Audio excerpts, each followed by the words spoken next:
नमस्कार. Home cooking मराठीमध्ये आपलं सर्वांचं स्वागत. आज आपण पाहतोय वांग्याचे कुरकुरीत काप. तर त्यासाठी आपल्याला अगदी घरातील साहित्यात बनेल असेच पदार्थ लागणार आहेत आणि ही रेसिपी आपण नक्की ट्राय करायचं का. जरा वेगळी पद्धत आहे आणि कमीत कमी साहित्यात 10 मिनिटात बनणारी रेसिपी आहे. आता इथे मी एक भरीताचं वांगं घेतलंय आणि पाण्यामध्ये मीठ घालून घेतलंय. आता आपण वांग्याच्या गोल चकत्या करून घेतल्यात आणि मिठाच्या पाण्याने मस्त धुवून घेऊयात.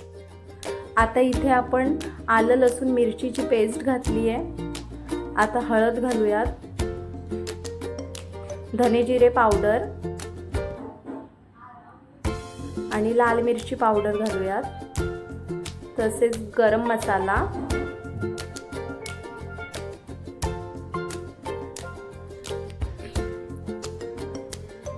आता थोडं मीठ घालूयात आणि लिंबू पिळून घेणार आहोत. छान मिक्स करून घेऊयात आणि एक 5-10 मिनिटं झाकण ठेवून देऊयात. आता आपली 5-10 मिनिटं झाली आहेत. तर आपण आता फ्रायसाठी रवा घेतलाय,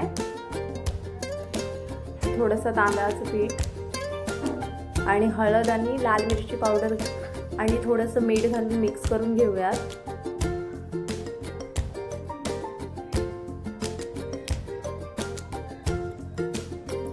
जर तुम्हाला रेसिपी आवडत असेल तर चॅनलला सबस्क्राईब करा, लाईक करा आणि कमेंट करा.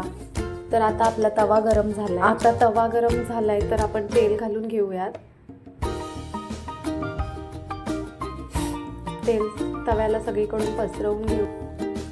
आता आपण कापांना रवा आणि तांदळाच्या पिठाचं मिश्रण चांगलं दोन्ही बाजूनी लावून घेणार आहोत.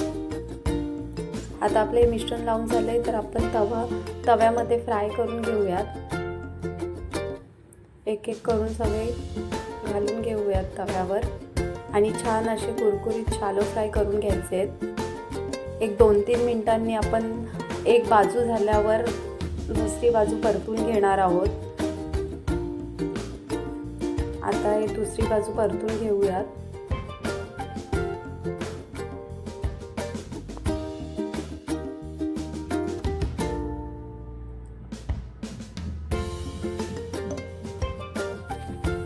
आता एक बाजूने आपले काप छान कुरकुरीत झाले तर आपण दुसरी साईड पण परतून घेऊयात. आता आपले छान कुरकुरीत काप तयार आहेत तर आपण सर्विंग प्लेटमध्ये काढून घेणार आहोत. अशा प्रकारे आपण हे काप वरण भात किंवा चपाती भाकरी बरोबर खाऊ शकता. धन्यवाद.